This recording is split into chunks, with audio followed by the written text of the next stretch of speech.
साथियों, आज की कथा में सुना रहे हैं माता पार्वती और भोलेनाथ जी का पुनर्मिलन।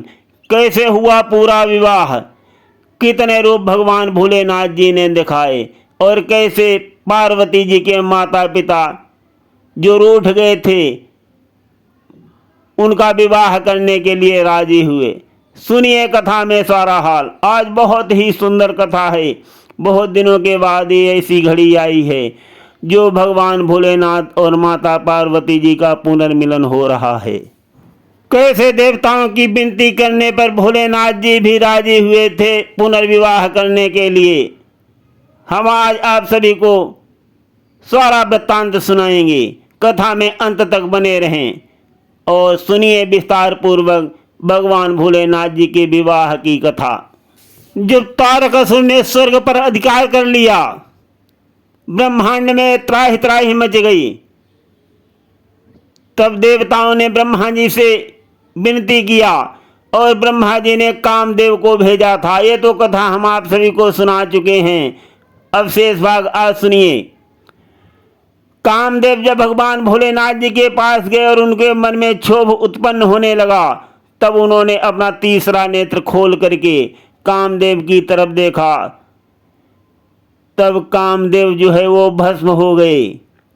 और जब कामदेव जी भस्म हो गए, ब्रह्मा जी विलाप करने लगे, सोचने लगे अब कहाँ से आएगा शिवपुत्र जो तारक का वध कर सके।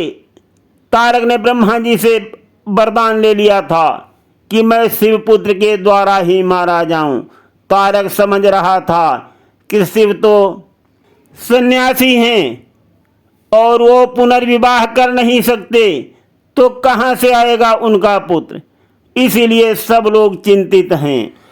ब्रह्मा जी की व्यवस्था और चिंता को देख करके अन्य देवता भी प्रकट हो गए और भगवान भोलेनाथ जी के पास गए, जहाँ भगवान भोलेनाथ जी ध्यान में लीन बैठे हुए थे और विनती किया। साथियों, सभी देवता तो बहुत दयालु और कल्याणकारी हैं, परंतु भोलेनाथ के समान कोई नहीं है। जब जब बड़ी मुसीबत आती है तब भोलेनाथ जी ही संकट दूर करते हैं। जैसे नर और मादा की रचना नहीं हो पा रही थी, वो भी संकट भोलेनाथ जी ने ही टाला है। इसलिए मानव सृष्टि में भी भोलेनाथ जी की महिमा और योगदान अमित है। ब्रह्मा जी सहित सभी देवतागण भोलेनाथ जी की शरण में आ गए हैं। विनती करने पर भोलेनाथ जी ने अपनी आंखें खोल दी। ब्रह्मा जी बोले, महादेव जी, ये आपने क्या कर डाला। कामदेव को भस्म कर दिया। और ये कह करके सभी देवता एक स्वर में शोक मनाने लगे। उन्होंने भोलेनाथ जी को तारक और उसे मिले वरदान के बारे में बताया जो समस्त ब्रह्मांड के लिए खतरा बना हुआ है, और बोले, आपने यम को भी मार डाला था जो मृत्यु के अधिष्ठाता हैं। ब्रह्मा जी ने कांपते हुए कहा, और अब आपने काम का भी अंत कर दिया है जो कि जीवन का स्रोत था। शिव जी चुपचाप बैठे हुए हैं, कुछ भी बोल नहीं रहे हैं। फिर वे उठकर कामदेव की पत्नी रति की ओर बढ़ने लगे। वो धरती पर पड़ी विलाप कर रही थी। उसने मुट्ठी में भस्म उठाकर अपने बदन में लगा रखी थी और विलाप कर रही थी। कह रही थी, सती और रति। यही उसकी आंखों में आंसू बह रहे थे, ऐसा प्रतीत होता था। वो कह रही हो कि अग्नि को हम दो ही पसंद हैं। सती ने आत्मदाह किया था और अब रति को जलना पड़ रहा है। सती जलकर भस्म हो गई थी, किंतु रति जो है वो सदा ही जलती रहेगी। ये सुनकर के भगवान भोलेनाथ जी ने कामदेव की पत्नी रति से कहा, नहीं नहीं, ऐसा नहीं होगा, तुम सदा नहीं जलती रहोगी। और रति को स्पर्श किया।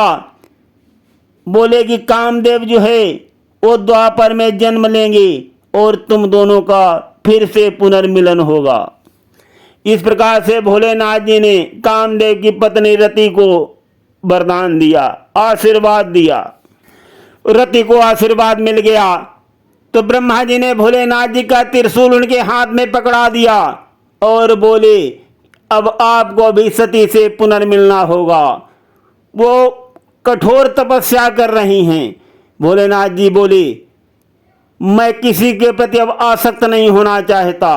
मैं देख चुका हूँ इच्छा और माया कैसे एक दूसरे को बांध देती हैं। ब्रह्मा जी बोले, वो आपकी सती हैं, आपकी अपनी हैं। उन्होंने आपसे कभी अलग न होने के लिए पुनर्जन्म लिया है। आपने मुझे सृष्टि रचना का मंत्र दिया था और अब आपकी संतान ही उसकी रक्षा कर सकती है। भोलेनाथ जी, शिव और शक्ति का ये मिलन चिरस्थायी है, कृपया इसे होने दें प्रभु। ये तारक को पराजित करने के लिए ही नहीं, अपितु ब्रह्मांड के पालन और पोषण के लिए भी अनिवार्य है, अनिवार्य है। भोलेनाथ जी बोले, अभी नहीं, अभी नहीं। तो ब्रह्मा जी ने इशारा किया तो भोलेनाथ जी ने जहां माता पार्वती जी तपस्या कर रही थी उस ओर देखा और इधर माता पार्वती जी कैसे तपस्या कर रही हैं, बर्फीले स्थान बर्फ पे खड़ी होकर के। और माता पार्वती जी का कैसा भाव है, कैसे तपस्या कर रही हैं। शिव समान दाता नहीं, विपत्ति विदारन हारी, लज्जा मेरी राखियो बैला के असबार। बैला के असबार करी क्यों देरी, दुख हरहु दिगंबर नाथ शरण में तेरी, शरण में तेरी। इस प्रकार से माता पार्वती जी जो हैं भगवान भोलेनाथ जी का ध्यान लगा करके अखंड तपस्या कर रही हैं और भगवान भोलेनाथ जी उनके पूरे हृदय में समाये हुए हैं।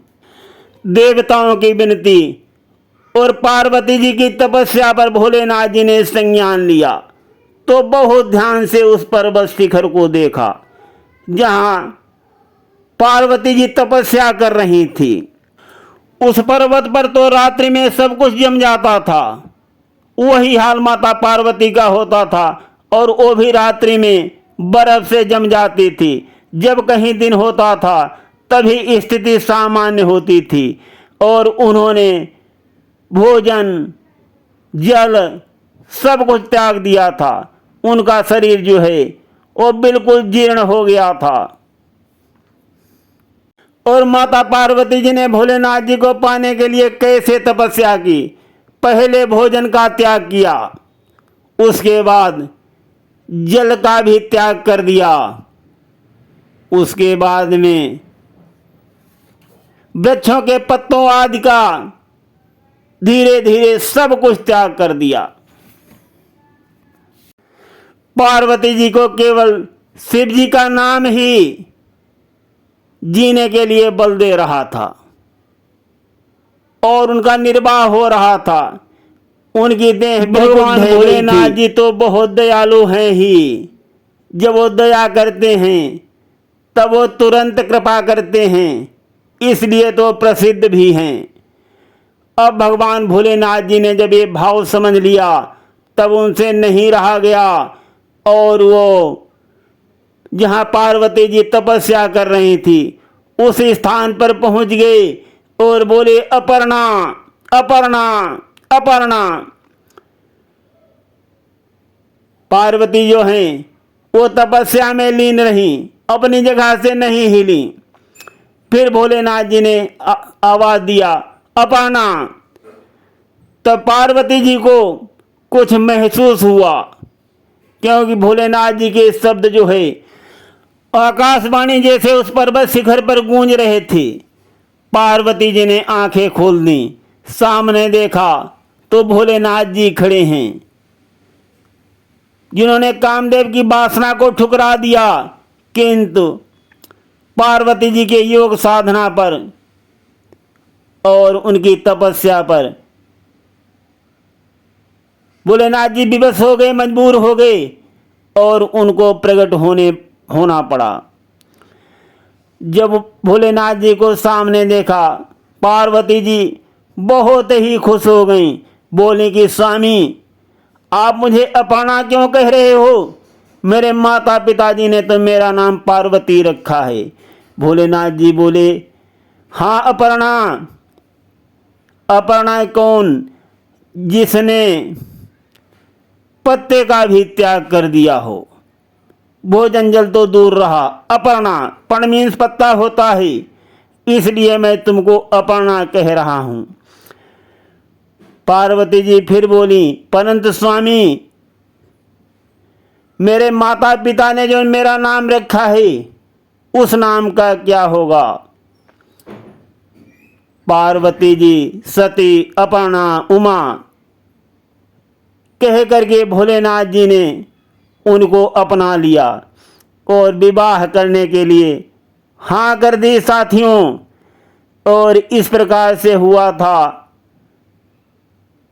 भोलेनाथ जी और माता पार्वती जी का विवाह। और जैसे भोलेनाथ जी ने पार्वती जी से विवाह के लिए हाँ कर दी, तो कैलाश पर शहनाई बजने लगी। वो हम सुनाते हैं एक सुंदर भजन के माध्यम से। आज तो कैलाश में बाज रहे डमरू, आज तो कैलाश में बाज रहे डमरू। नाच रहे शिव जी, नाच रहे शिव जी, बाज रहे घुंघरू, आज तो कैलाश में बाज रहे डमरू। शेष भी आए, शेष भी आए, शारद भी आए, बीड़ा बजाते हुए नारद भी आए। वो दोनों ही पाँव में साज रहे घुंघरू, आज तो कैलाश में बाज रहे डमरू। नाच रहे शिव जी, वो बाज रहे घुंघरू, आज तो कैलाश में।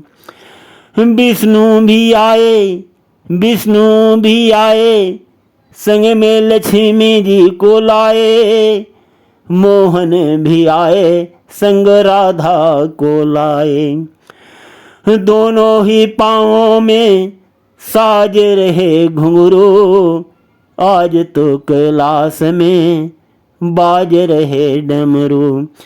नाच रहे शिव जी, वो बाज रहे घुंघरू, आज तो कैलाश में।